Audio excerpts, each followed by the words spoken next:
సాధారణంగా మన భారతీయ వంటల్లో కార్బోహైడ్రేట్లు ఎక్కువగా ఉంటాయి.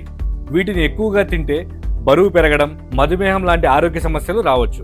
అందుకే తక్కువ కార్బోహైడ్రేట్లు ఉండే ఆహారం తీసుకోవడం వల్ల కలిగే ముఖ్యమైన లాభాలేంటో ఇప్పుడు తెలుసుకుందాం. అందులో మొదటిది బరువు తగ్గడంలో సాయం. మనం తక్కువ కార్బోహైడ్రేట్లు తీసుకున్నప్పుడు మన శరీరం కొవ్వును వాడుకోవడం మొదలు పెడుతుంది. ఈ ప్రక్రియను కీటోసిస్ అంటారు.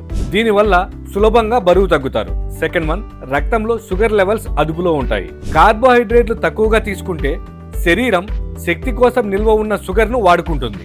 దీనివల్ల రక్తంలో చక్కెర స్థాయిలు ఒకే విధంగా ఉంటాయి, అకస్మాత్తుగా పెరగవు. నెక్స్ట్ వన్, చెడు కొవ్వులను తగ్గిస్తుంది.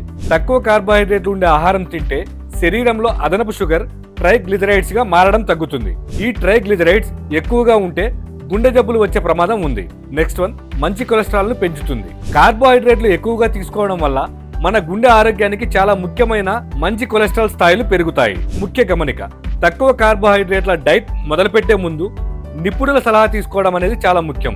దీనివల్ల మీకు ఎలాంటి దుష్ప్రభావాలు రాకుండా జాగ్రత్త పడొచ్చు. ఇలాంటి మరెన్నో ఇంట్రెస్టింగ్ వీడియోల కోసం మా హ్యాపీయెస్ట్ హెల్త్ తెలుగు యూట్యూబ్ ఛానల్ని సబ్స్క్రైబ్ చేసుకోండి. ధన్యవాదాలు.